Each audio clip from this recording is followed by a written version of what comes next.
오늘 말씀은 누가복음 18장 18절로 23절입니다. 말씀을 공독합니다. 어떤 관리가 물어 이르되 선한 선생님이여 내가 무엇을 하여야 영생을 얻으리이까? 예수께서 이르시되 내가 어찌하여 나를 선하다 일컫느냐? 하나님 한 분 외에는 선한 이가 없느니라. 20절 내가 계명을 안 하니 간음하지 말라, 살인하지 말라, 도둑질하지 말라, 거짓 증언하지 말라, 내 부모를 공경하라 하였느니라. 여짜오되 이것은 내가 어려서부터 다 지키었나이다. 예수께서 이 말을 들으시고 이르시되 내게 아직도 한 가지 부족한 것이 있으니 내게 있는 것을 다 팔아 가난한 자들에게 나눠주라. 그리하면 하늘에서 내게 보화가 있으리라. 그리고 와서 나를 따르라 하시니 그 사람이 큰 부자이므로 이 말씀을 듣고 심히 근심하더라. 아멘. 네, 오늘은 누가복음 18장 18절로 23절의 말씀을 통해서 내가 무엇을 해야 영생을 얻으리까 하는 제목으로 같이 은혜를 받고자 합니다. 이 미국 사람하고 한국 사람하고 좀 차이점이 있는데, 코미디나 이 개그를 볼 때 미국 사람들은 아주 잘 웃는데요. 그런데 한국 사람들은 잘 안 웃는데요. 근데 그 차이가 뭐냐면은 미국 사람들은 코미디 프로를 볼 때 내가 참 이 코미디 프로를 보고 좀 많이 좀 웃어야 되겠다 하는 마음을 가지고 본답니다. 그러니까 조금만 뭐 웃겨도 막 웃는데, 한국 사람들은 어떤 마음이냐면 한번 나를 웃겨봐라. 어디 한번 웃겨봐라. 그러니까 좀처럼 안 웃는다는 거예요. 우리가 이 하나님 앞에 나와서 예배드릴 때도 마치 그런 것 같아요. 이 시간에 내가 좀 은혜를 받아야 되겠다. 오늘 목사님 주시는 말씀을 통해서 은혜 받아야겠다 하고 그런 마음 자세를 가지고 나와서 앉아있는 거하고 어디 한번 은혜 끼쳐봐라.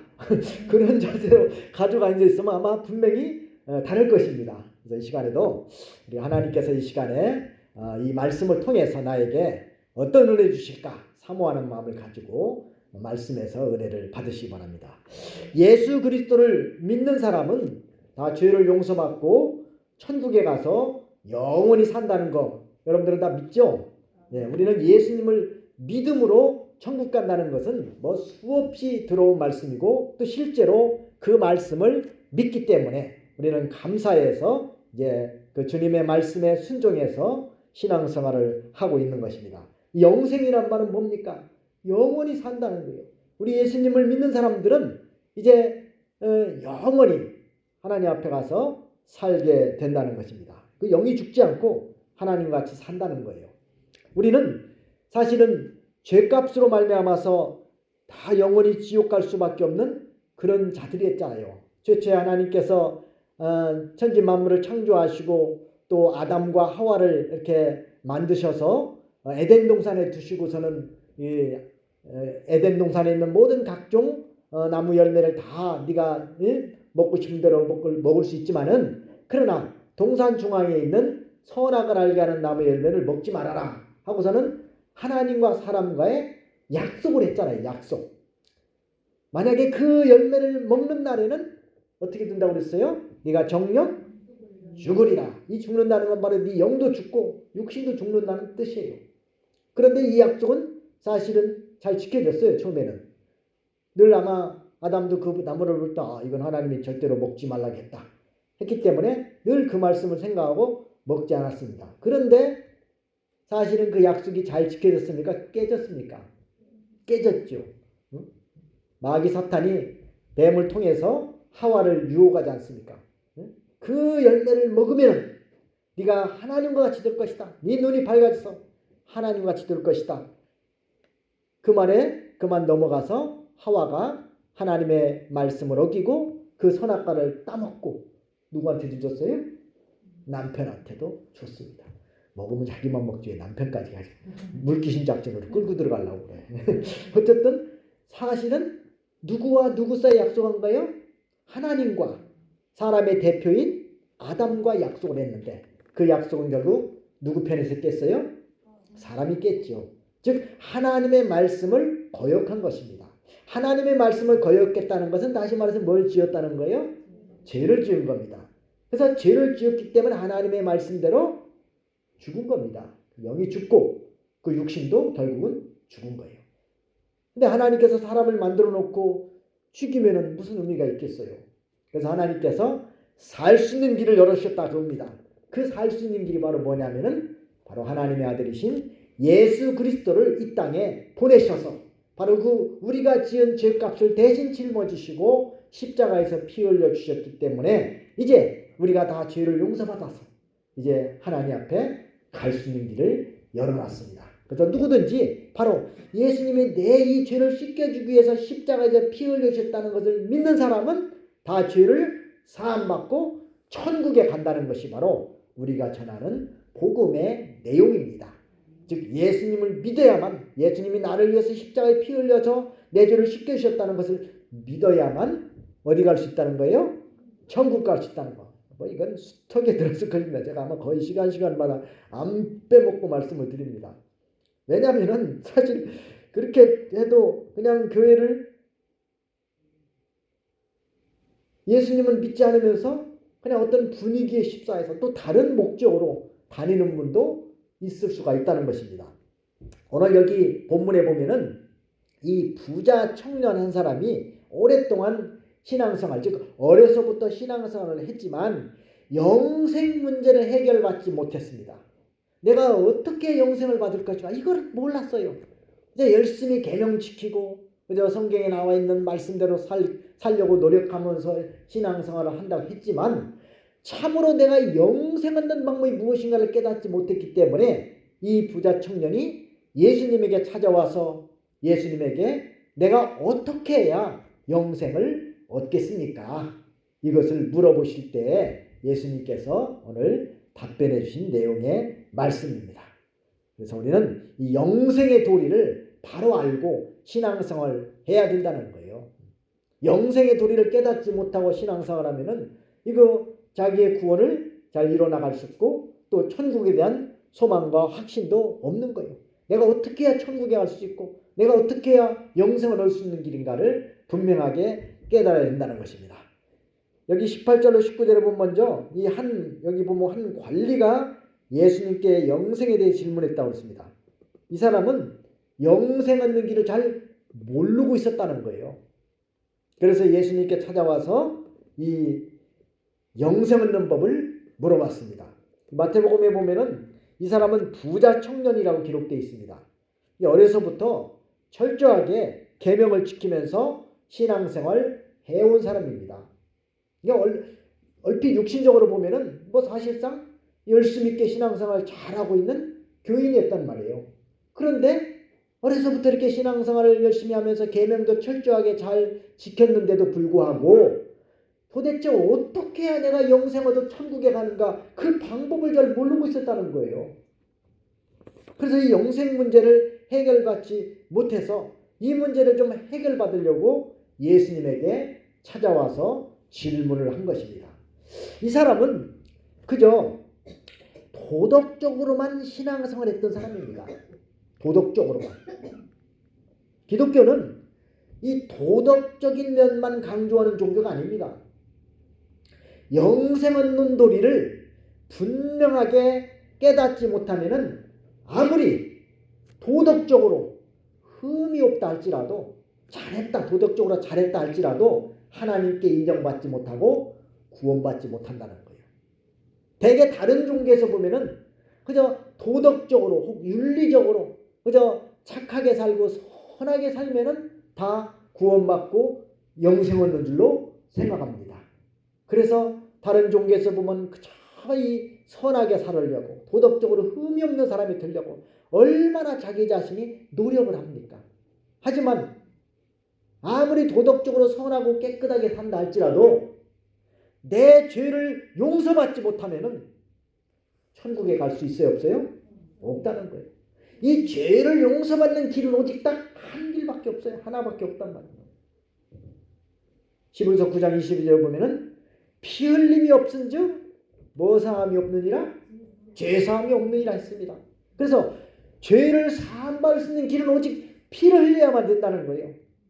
그래서 예수님께서 직접 오셔서 속죄의 양으로서 십자가에서 피 흘려서 바로 우리의 죄를 다 깨끗하게 씻겨 주신 것입니다. 이걸 믿어야만 내가 죄 사함 받고 천국에 간다는 것입니다. 이렇게 간단하고도 어떻게 보면 아주 기초적이도 쉬운 이거를 이 부자 청년은 깨닫지 못했다는 것입니다. 그때 제가 있었더라면 잘 가르쳐줄 뻔인데 그때 제가 없어서 못 가르쳐줬습니다. 그래도 이 사람이 누구를 찾아왔다는 게 참 큰 복이에요. 생명의 주님이신 예수님께 찾아와서 이거를 물어봤다는 게 그래도 참 다행입니다.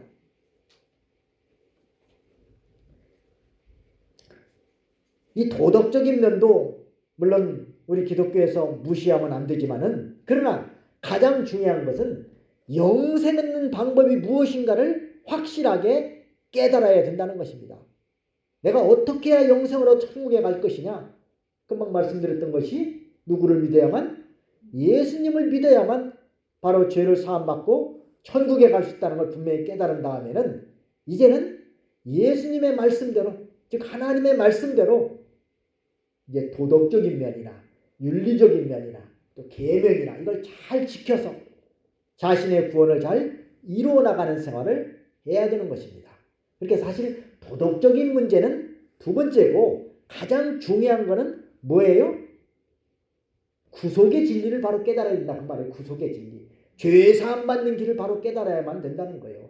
이 죄사함 받는 길을 바로 깨닫지 못한 상태에서 아무리 선하고 착하고 남에게 좋은 일 많이 한다고 해서 천국 가는 게 아니라는 거예요. 보통 세상 사람들은 그렇게 알고 있습니다. 그래서 선하고 착하게만 살면 다 좋은 데로 간다 이렇게 생각하고 있어요. 그러면서 예수 믿는 사람들을 볼 때 예수 믿는 사람이라고 다 도덕적으로 윤리적으로 흠이 없습니까?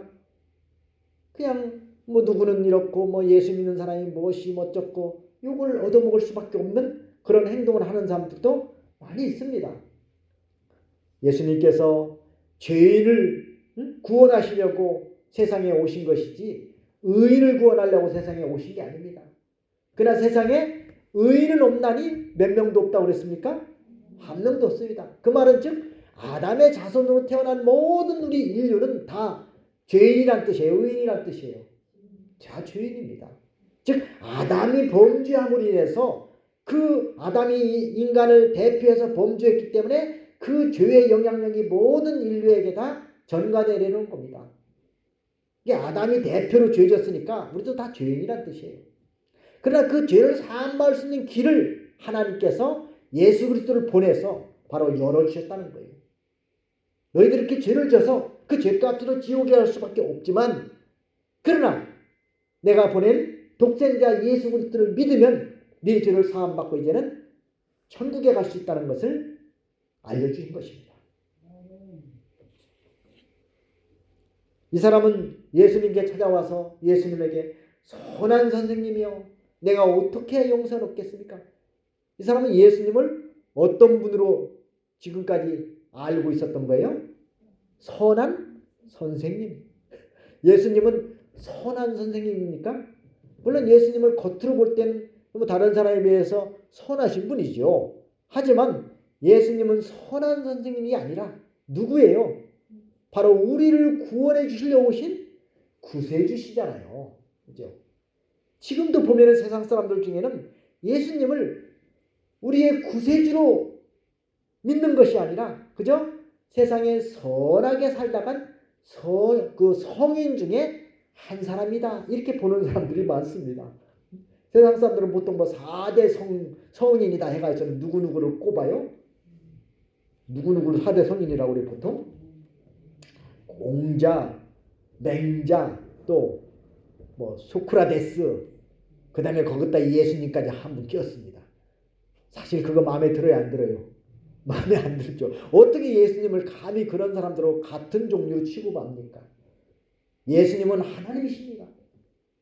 전지만물을 창조하시고 우리 인간을 창조하신 살아계신 하나님이신데 바로 우리를 구원해 주시려고 사람의 몸을 입고 이 땅에 오신 구세주신 것입니다.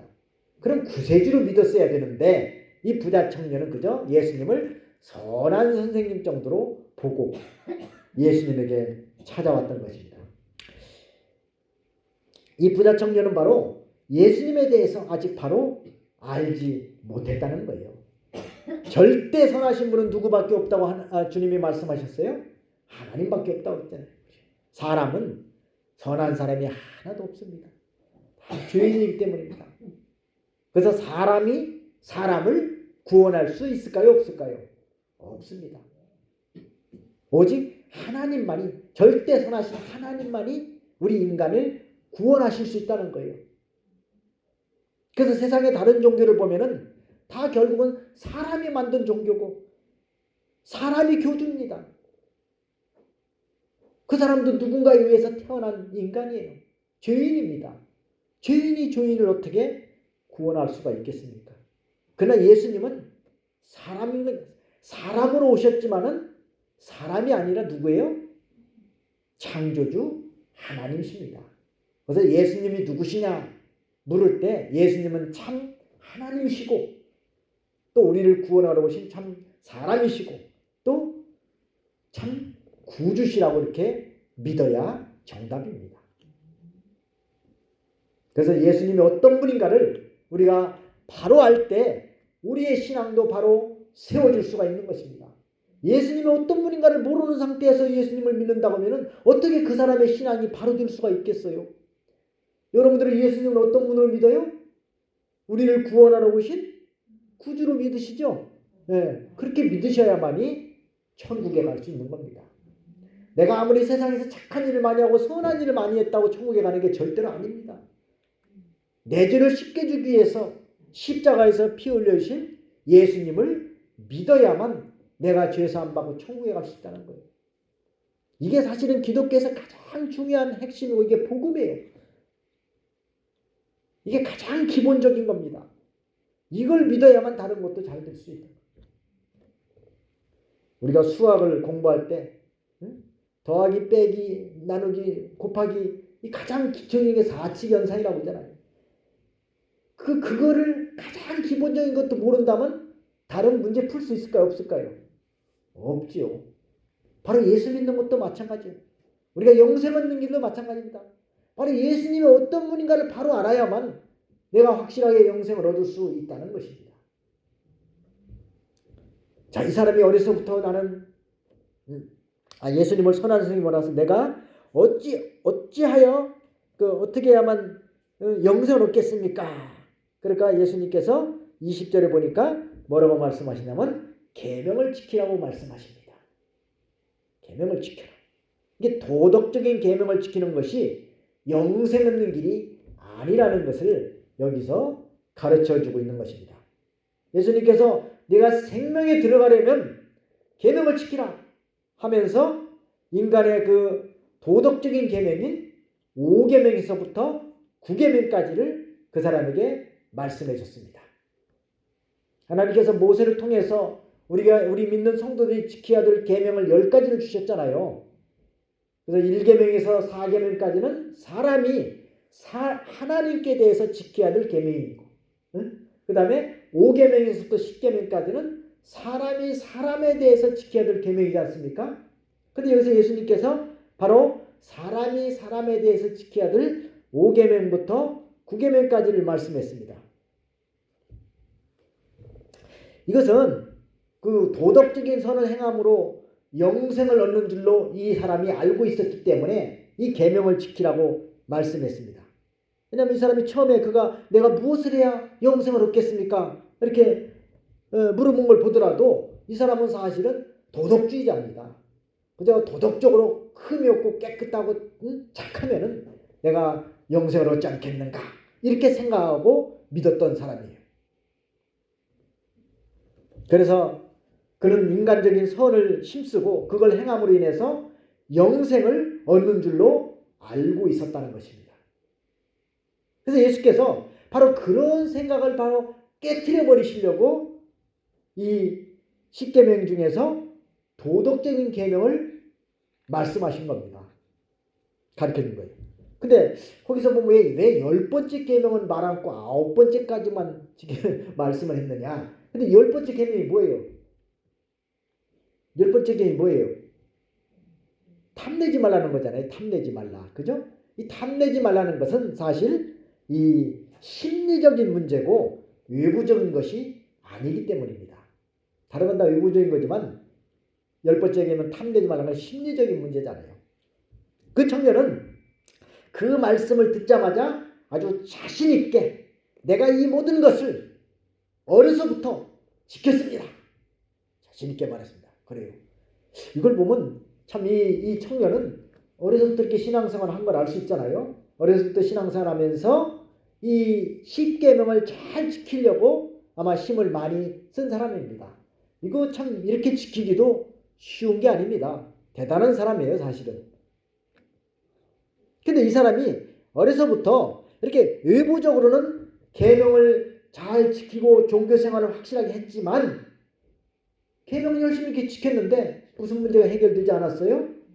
영생 문제가 해결되지 않았다는 겁니다. 계명은 열심히 지켰는데 도대체 어떻게 해야 천국에 가는가? 어떻게 영생을 얻는 길인가? 이걸 모르고 있었다는 것이 참 얼마나 안타까운 일입니까? 그러니까 이 사람은 마음이 어떻겠습니까? 얼마나 답답했겠어요.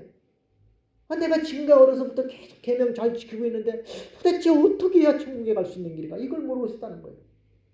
그래서 이 예수님께 찾아와서 물어본 말이 뭐예요? 내가 무슨 일을 더 해야, 뭘 선한 일을 해야 영생을 얻겠습니까? 그러면서 도덕적인 선을 찾고 있었던 것입니다. 아직도 내가 도덕적으로 어떤 선을 더 행해야만이 영생을 얻을까? 이렇게 생각하고 있었다는 거예요. 즉 계명의 참 뜻을 깨닫지 못하고 이 부자 청년은 그저 외부적으로만 철저하게 자기 나름대로 지키고 있었던 것입니다. 예수님은 그 의식적인 그 어두움의 장막을 다 벗기고 바로 빛의 갑옷을 입혀서 생명의 세계로 인도하려고 그 사람에게 계명을 지키라고 말씀하셨습니다. 그 청년처럼 사실 계명을 외부적으로만 지키면 안 된다는 것을 분명하게 가르쳐주고 계명의 그 원뜻과 생명의 세계를 깨닫게 하기 위해서 말씀을 전해준 것입니다. 그러니까 네가 계명을 어려서부터 지금까지 이렇게 철저하게 잘 지켰지만 사실은 너는 그냥 그 계명을 외부적으로만 잘 지켜온 거 아니냐 그 말이에요. 그러나 계명을 외부적으로만 지킨다고 되는 게 아니다. 그 계명의 본뜻을 바로 깨닫고 영적인 면을 바로 깨달아서 그 계명에서 주는 신령한 진리를 지켜야 된다는 것을 말씀해 주고 있는 것입니다. 그래서 이 사람이 영생을 소유하지 못한 걸 보면은 계명을 지켰다고 해도 외부적으로만 지킨 겁니다. 예를 들면은 가령 살인하지 말라 하는 계명이 있잖아요. 그럼 이 사람은 뭐만 안 하면 된다고 생각했어요? 육체적으로 다른 사람을 죽이지만 않으면은 이건 살인하지 말라는 말씀을 지킨 거예요. 그죠? 그러나 예수님께서 말씀하신 살인하지 말라는 것은 뭐까지 살인하지 말라는 뜻이에요? 남을 미워하는 것도 살인이고, 그렇잖아요? 다른 사람을 꼭 죽이는 것만 살인이 아니란 말이에요. 남에게 욕하는 것도 영적인 살인이라고 했잖아요. 그러면 이 사람이 과연 남을 한 번도 지금까지 살면서 미워해 본 적이 없겠냐 그 말입니다. 여러분들은 지금까지 사시면서 남을 한 번도 미워한 적이 없습니까? 있어요, 없어요? 있죠? 그럼 다 살인자들이에요. 오늘 여기다 살인자들이 와서 앉아 계십니다. 이렇게 영적으로 이 계명의 본뜻을 알고 지키라는 거예요. 즉 남을 미워하지도 말고 다른 사람을 욕하지도 말고 이게 영적으로 살인하지 말라는 말씀을 지키는 겁니다. 간음하지 말라는 것도 육체적으로는 육체적인 간음만 하지 않으면 됩니다. 하지만은 예수님께서 말씀하시거니 영적 간음, 심리적인 간음도 하지 말라고 했잖아요. 여자를 보고 마음에 음욕을 품는 것도 그 마음에 이미 뭐 했다고 그랬어요? 간음한 거예요. 또 마음이 하나님을 떠나서 세상과 벗든 것도 영적으로는 뭐라고 그랬어요? 간음이라고 그랬습니다. 그러면 과연 내가 지금까지 살면서 내가 한 번도 이렇게 영적인 간음을 저질러 보지 않았다고 자신 있게 말할 수 있는 사람이 있을까요? 없죠. 그럴 때 우리는 다 죄인입니다. 그래서 이 도덕적으로 이런 선한 일을 한다고 해서 구원받아 천국 갈 사람 세상에 한 명도 없어요. 그렇기 때문에 예수님께서 우리의 자력으로, 우리의 노력으로 천국에 갈 수가 없기 때문에 바로 우리의 모든 그 더러운 죄를 씻겨주기 위해서 십자가에서 피 흘려 주신 것입니다. 믿습니까? 그렇게 간단해요. 기독교는 나를 위해서 십자가에 피 흘린 예수님만 믿기만 하면 된다는 거예요. 간단하죠? 무슨 돈을 많이 내라는 것도 아니고 어떤 다른 큰 선한 일을 많이 하라는 것도 아닙니다. 그냥 나를 위해 십자가에 피 흘리신 예수님을 믿기만 하라는 것입니다. 그래서 이 사람이 참으로 계명의 근본 정신을 깨달았다고 하면은 자기는 죄인인 줄을 깨달았을 거 아니겠어요. 그러나 이 사람은 내가 어려서부터 난 신앙생활을 철저하게 하면서 계명도 잘 지켰기 때문에 나는 항상 의롭다고 생각하고 있었던 것입니다. 그러나 계명의 본래 참뜻을 깨달았더라면은 나는 정말 죄인이구나. 그래, 내가 아무리 선한 일을 한다고 해서 내가 구원받는 게 아니구나 라는 걸 깨달았을 거 아니겠어요. 로마서 3장 20절에 보면은 계명은 뭐를 깨닫게 한다고 그랬죠? 죄를 깨닫게 하는 거예요. 그래서 죄가 깨달아지면 내가 이 죄값으로 지옥 갈 수밖에 없는데 바로 예수님이 이 죄를 씻겨주기 위해서 십자가에 피 흘렸다는 걸 믿고 예수님을 믿음으로 천국 가게 하시는 겁니다. 이게 결국은 계명도 죄를 깨닫게 해서 예수님께로 인도하는 그런 역할을 하고 있는 것입니다. 계명이 그러면 필요 없습니까? 필요합니까? 필요한 것이죠. 계명이 없다면 내가 죄를 지어도 죄인지를 알까요? 모를까요? 모르는 거예요. 오늘날 이 청년과 같은 사람이 많이 있습니다.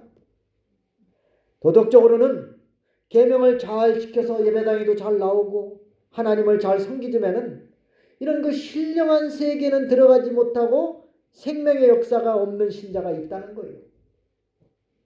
예수님께로 나온 이 청년은 자기 생각에는 계명을 사실은 다 지킨 줄로 알았지만은 어떻게만 지킨 거예요? 외부적으로만 지켰기 때문에 영적인 생명의 역사가 없고 영적인 그런 만족이 없었던 것입니다. 자, 그래서 예수님께서 이제 영생에 들어가는 방법에 대해서 가르쳐 주셨습니다. 22절 말씀 한번 보세요. 예수께서 이 말을 들으시고 이르시되 내게 아직도 한 가지 부족한 것이 있으니 내게 있는 것을 다 팔아 가난한 자들에게 나눠주라. 그리하면 하늘에서 내게 보화가 있으리라. 그리고 와서 나를 따르라 하시니 그 사람이 큰 부자이므로 이 말씀을 듣고 심히 근심하더라. 마태복음 보면 근심함에 돌아갔다고 그랬습니다. 즉 영생에 들어가는 방법을 예수님께서 두 가지 면으로 가르쳐 주셨습니다. 첫째는 소유를 팔아서 가난한 자들에게 주라는 것입니다. 다음은 뭐예요? 예수님을 따르라. 이 신앙의 세계는 사실 복잡한 게 아닙니다. 아주 간단한 것입니다. 그러나 이 청년은 부자이기 때문에 재물이 많았기 때문에 예수님의 말씀을 듣고 근심하면서 갔다겠습니다. 진정으로 자기의 영생 문제를 해결해 보려고 예수님께 나왔지만 예수님의 말씀을 순종하지 않고 그만 근심하면서 돌아갔다는 거 얼마나 안타까운 일입니까? 사실 이 사람이 예수님의 말씀을 듣고 예수님의 말씀대로 순종했더라면 얼마나 참 복을 받았겠습니까? 여기서 소유를 팔아서 가난한 자들에게 주라. 이 말은 무슨 뜻이냐면 바로 재물을 의지하고 살지 말라는 것입니다. 재물을 의지하고 살지 말라는 거예요.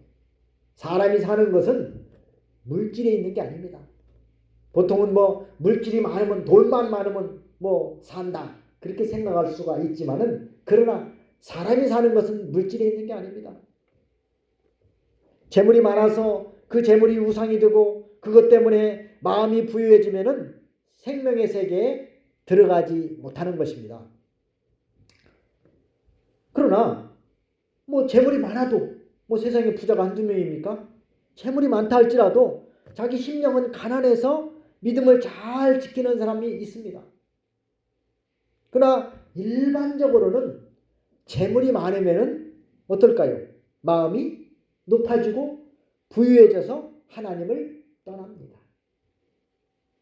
그래서 보통은 부자보다는 가난한 사람이 더 예수님을 잘 믿어요. 그러나 부자라 할지라도 모든 걸 다 하나님께 맡기고 하나님 것으로 알고 마음으로는 가난한 심령을 가지고 말씀을 잘 지키면서 나간다면 얼마나 더 복된 사람입니까? 우리가 외웠듯이 욥은 동방에서 제일 큰 부자였지만은 그는 그 재물을 의지하고 산 게 아닙니다. 그저 하나님을 잘 경외하고 악에서 떠난 자라고 말씀하고 있잖아요. 이게 재물이 많아도 하나님 잘 섬기면 얼마나 참 복된 일이에요. 재물이 없는 것보다 나을까요? 안 나을까요? 낫잖아요. 그 재물이 많으면 그 자기 재물로 참 불쌍한 사람도 도와줄 수 있고 하나님의 일에도 쓰임받을 수 있고 복음 운동에도 잘 쓰임받을 수 있으니까 없는 것보다 있는 게 낫잖아요. 근데 그 재물이 많아지면 사람이 은근히 마음이 부유해지고 그 재물을 의지하고 살려는 마음이 있고 점점 더 신앙을 떠나는 경우가 많기 때문에 그래서 재물을 팔아서 가난한 자들에게 주고 너는 나를 따르라고 이렇게 말씀을 하신 것입니다. 디모데전서 6장 17절에 보면은 정함이 없는 재물에 소망을 두지 말라 이렇게 말씀했습니다. 아무리 재물이 많아도 하나님이 한번 불어버리시면 하루아침에다 망하는 수도 있어요. 재물도 즉 하나님이 지켜주셔야 부자가 될 수 있다는 거예요. 내가 열심히 노력하고 돈 벌어서 많이 저축해 놓는다고 부자가 될 수가 있는 게 아닙니다. 그 재물을 지켜주시는 분도 누구예요? 하나님이시라는 겁니다. 믿습니까? 네. 이게 재물을 의지하고 살지 마세요. 하나님이 나에게 재물을 많이 주셨으면 감사하십시오. 그도 하나님이 나에게 이렇게 재물을 많이 주신 것은 이 재물을 통해서 꼭 필요한 곳에 하나님이 기뻐하는 곳에 쓰라고 주신 줄 알고 그 재물을 하나님의 뜻대로 잘 사용하면 얼마나 하나님이 기뻐하시고 더 많은 복을 주시겠습니까? 또 예수님을 따라가려면 모든 소유를 다 버려야 된다는 거예요. 예수님 따라가는 사람은 그 세상 거 다 버리고 주님만 따라가면 세상에서 100배나 더 받고 영생을 받지 못할 자가 없다고 주님이 말씀하셨지 않습니까? 실제는 버리지 않더라도 마음으로 다 포기하고 예수님만 따라가면 되는 것입니다. 물질이나 가족이나 모든 것을 다 내놓고 그저 말씀만 따라가야 자기 영이 사는 거예요. 또한 세상 것도 여러 배를 받는 축복을 받는 것입니다. 예수님과 세상 것을 두 개를 다 붙잡으려고 하면 어떨까요? 잘 될까요? 그건 바로 두 주인을 섬기는 거와 같다고 그랬습니다. 예수님을 진정으로 따라가려면 세상 것을 버리고 하나님의 말씀만 따라갈 때 하나님께서 그 사람에게 필요한 육신의 물질도 채워주시는 것입니다. 이게 물질도 하나님이 내게 채워주셔야 되는 거예요. 어떤 사람은 열심히 부지런히 노력하고 벌어서 돈을 많이 벌어 오긴 하는데 하나님이 다 풀어버리니까 맨날 남는 게 없는 그런 사람도 있어요. 왜냐? 그건 바로 믿음을 쓰지 않고 물질만 의지하고 살려 하기 때문에 하나님이 깨닫게 하려고 그렇게 하신 것입니다. 또한 의식적이고 도덕적으로 만족하지 말고 심령이 가난한 자가 되라는 뜻입니다. 이를 팔아서 가난한 자가 되라는 것. 심령이 가난한 자가 되라는 거예요. 심령이 가난하게 되려면 어떻게 될까요? 가지고 있는 거, 내가 자랑하는 거 이거 다 내놔야 됩니다. 사실은 모든 것이 다 하나님께서 내게 주신 것을 알아야지 내가 노력해서 얻은 줄로 알면은 그게 바로 교만이고 하나님이 기뻐하지 않습니다. 내가 한 것은 아무것도 없고 모든 것은 다 하나님이 하셨다고 믿으시기 바랍니다. 그래서 자랑할 것은 누구밖에 없어요? 주님밖에 없어요. 자기를 자랑하면 안 됩니다. 자존심과 교만과 허영심이 있으면은 가난한 심령이 될까요, 안 될까요? 될 수 없습니다. 사람이 참 뭐가 강하냐면 자존심들이 강해요, 보통은. 남 말 잘 안 듣고 내 고집대로 하려고는 그런 성향들이 많습니다. 그래서 고집들이 다 강해요, 누구나. 뭐 무슨 씨가 고집이 강하다, 무슨 씨가 고집이 강하다 그런 말씀들 하시는데 특별한 성씨 얘기할 거 없습니다. 다 강합니다, 다 누구나.